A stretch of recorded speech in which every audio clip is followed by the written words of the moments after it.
그리고 어제 윤석열 대통령의 취임 후 첫 3.1절 기념사는 과거보다 미래에 방점을 뒀습니다.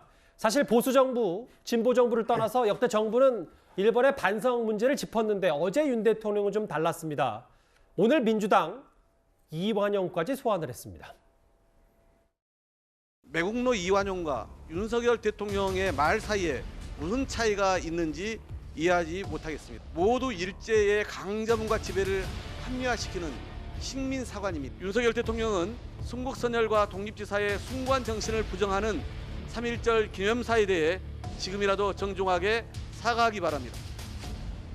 이재명 의원은 대통령의 기념사가 3.1운동 정신을 훼손했다면서 죽창을 다시 들고 나섰습니다. 글정 외교, 종속 외교를 앵무새처럼 반복했습니다. 기념사를 트집 잡아서 정말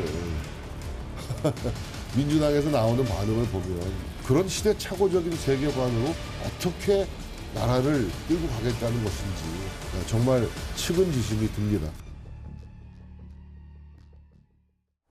매국노 이완영까지 언급한 박홍근 원내대표인데 정진석 비대위원장 보신 것처럼 시대착오적이라고 민주당을 비판했어요. 어제 3.1절 기념식이 104주년이었습니다. 예. 그리고 어제 3.1절 날 공항이 굉장히 붐볐다고 이야기를 하죠. 일본으로 여행 가신 분들이 꽤 많았습니다.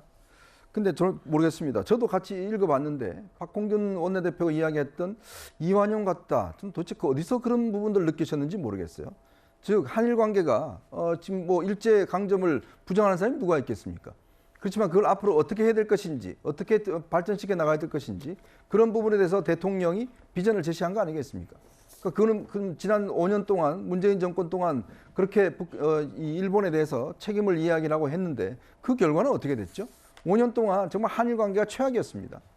자, 지금 상황에서 영국과 미국이 예전에 영국이 미국의 식민지였지 않습니까? 미국을 식민지로 했지 않습니까? 예. 전쟁도 했잖아요. 근데 지금 두 나라가 어떻게 돼 있죠? 국제관계라는 게 그렇습니다. 결국은 모든 것들이 변함에 따라서 서로 간의 어떤 관계 자체도 새롭게 설정해야 되지만 그러나 잊지 말아야 될 것은 분명히 있는 거죠. 그리고 또 일본의 자세에 당연히 비판받아야 마땅합니다. 그렇지만 지금의 대통령 입장에서는 국가의 미래 전략을 하는 입장에서는 한미일의 어떤 한일 관계를 새롭게 규정해 나가고 뭔가 문제를 풀어보려고 나가는 거 아니겠습니까? 근데 그걸 가지고 지금 이완용 같다라고 이야기하는 게 과연 맞는 것인지, 그러면 말로만 세게 이야기하고 죽창감만 들면 모든 게 다 해결되는 것인지 그걸 저는 묻고 싶습니다. 그 대통령실 입장도 오늘 나왔는데 오후에 이걸 반일 혐한 감정을 이용해서 정치적으로 반사 이익을 얻으려는 세력이다. 어제 대통령 메시지를 박홍근 원내대표 이완영에 비유했는데 이걸 바로 맞받아쳐서 비판했거든요.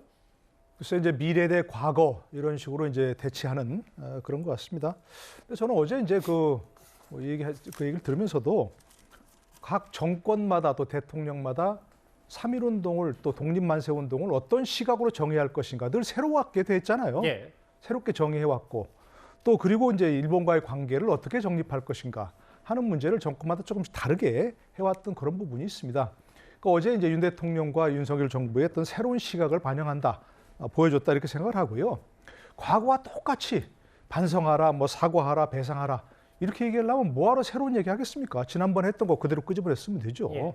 근데 저는 새롭게 뭔가를 정의하려는 거라고 봤고요. 이게 이제 우리가 과거 역사 아니겠습니까? 3.1운동이라고 하는 거.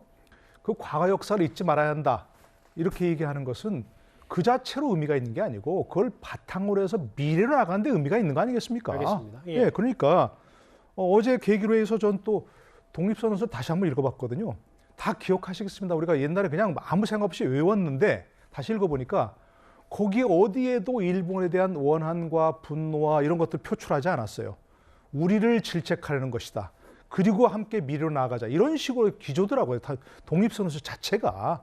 전 그걸 보면서 참 깜짝 놀랐습니다. 우리가 과거에 그냥 고등학교 다니면서 외웠던 그 의미를 다시 한번 새겨보니까 예. 일본에 대한 원한과 분노를 표출하고 이렇게 그걸 미래로 비난하려는 것이 아니고 우리를 질책하면서 우리가 함께 인류 공영을 위해서 미래로 나아가겠다. 이게 독립선언서의 정신이구나 하는 걸 느껴서 이제 과거를 잊지 말고 과거를 기억하자는 것도 우리가 다 함께 미래로 나아가서 우리가 이제 전 세계에서 선진국으로 꼽히는 나라니까 우리가 거기에 어떤 책임을 다할 것인가 이런 쪽으로 좀 자리매김하는 게 독립선언을 3.1절 기념하는 그런 더 올바른 자세가 아닌가 싶습니다. 뭐 반면 민주당은 오늘 뭐 박홍원 원내대표 비롯해서 이재명 대표도 그래도 꼬집을 건 꼬집어야 되는 거 아니냐. 그렇기 때문에 뭐 친일 오늘 식민사관 뭐 많은 얘기가 나왔거든요. 군국주기 얘기도 좀 나왔고. 이번 주제는 이제 앞으로 제가 얘기할 이 얘기로 마무리하겠습니다. 어제 3.1절이었고 104번째. 근데 어제 세종시 한 아파트에서 어제 저희가 짧게도 만나봤지만 일장기를 달았어요. 태극기 대신. 이것 때문에 뭐 저도 어제 방송에서 이거 합성 아니냐라고 했는데 실제로 아니었고 뭐 여러 언론들이 취재를 해보니까 일본이 아니라 한국인이고 한국과 일본이 함께 나가야 된다는 걸 알기 위해서 일장기를 걸었다. 라고 얘기했는데 또 세종시 이 아파트 단지에서는 태극기로 이제 한 달 동안 걸면서 맞불 작전하겠다. 이게 생각보다 좀 이슈가 커졌습니다. 그러니까 뭐 저분이 어떤 생각을 가지고 있는지는 저도 모르겠고요. 저분이 처음에는 뭐 일본인이라고 나는 했다라고 했다가 뭐 아니었다 뭐 이런 얘기도 있습니다. 그런데 한 국가의 지도자가 굉장히 중요하다라는 말씀을 드릴게요. 예전에 이제 제가 미국에 있을 때도 그렇고 트럼프가 대통령에 당선이 된 다음에 굉장히 공무원들이 인종 차별에 대해서 공개적으로 말을 하기 시작했어요. 예. 그래서 너희 냄새나는 아시아인들 저리 가라 뭐 이런 얘기들이 막 공항에서 실제로 벌어질 정도로 그게 금기시됐던 것들이 이제 막 분출이 되는 거거든요. 지금 윤석열 대통령의 저 친일에 가까운 저런 발언들하고 저게 정말로 무관할까요? 저런 것들이 이제 다양한 의견들이 있지만은 굉장히 저는 사회적으로 우려가 되고 일본하고 보편적 가치를 공유하고 있다라고 하는데 전쟁 범죄를 인정하지 않고 전시 성노예 그리고 법원에서 판결난 거를 행정부가 바로잡으라고 하는 이런 상권 분립도 인정하지 않는 일본에 대해서 보편적 가치를 공유하고 있다라고 정말 생각하시는지 정말 묻고 싶습니다. 제 질문은 짧게 답하시고 본인 하고 싶은 얘기 좀 길게 하셨어요. 일단 뭐 제가 한번 봐드리겠습니다. 세종시 한 아파트 일장기 얘기 파문이 좀 만만치가 않았고 바로 뭐 항의 시위까지 하겠다는 일부 시민단체도 있었는데 태극기로 맞불 작전을 놓겠다, 맞불 놓겠다는 의견까지 오늘 일장기 논란 얘기까지 짧게 만나봤습니다. 다음 주제는 오랜만에 이 인물 얘기입니다.